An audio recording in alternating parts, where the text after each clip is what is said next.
قال النبي صلى الله عليه وسلم হযরত আবু যর রাদিয়াল্লাহু তাআলা আনহু থেকে বর্ণিত, হুজুর পাক সাল্লাল্লাহু আলাইহি ওয়াসাল্লাম ইরশাদ করেন, সর্বোত্তম আমল হচ্ছে তোমরা যদি কারো সাথে বন্ধুত্ব করো তাহলে আল্লাহ তাআলার জন্যই করো, আর যদি কারো সাথে শত্রুতা করো তাহলে তাও আল্লাহ তাআলার জন্যই করো।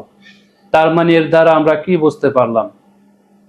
এর দ্বারা ব্যাখ্যা বিশ্লেষণে বোঝা যায় যে যদি আমার নিজের আপন ভাইও যদি আল্লাহ তাআলার দুশমন হয়, আমার নবীজি সাল্লাল্লাহু আলাইহি ওয়াসাল্লামের দুশমন হয়, তাও তার সাথে বন্ধুত্ব রাখা যাবে না।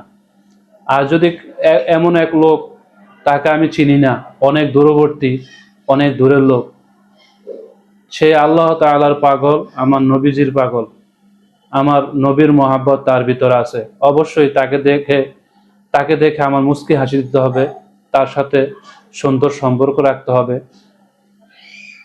এই ব্যাপারটি হযরত আবু যর গিফারী রাদিয়াল্লাহু আনহু থেকে বর্ণিত।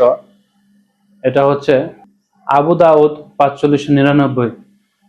আমাদের এই হাদিস এবং দ্বীনের জ্ঞান ছড়িয়ে দেওয়ার উদ্দেশ্যে যদি আপনাদের ভালো লেগে থাকে অবশ্যই সাবস্ক্রাইব করবেন, এবং কেমন লাগে আপনাদের এই হাদিস সম্পর্কে আপনারা কমেন্টের মাধ্যমে জানিয়ে দেবেন।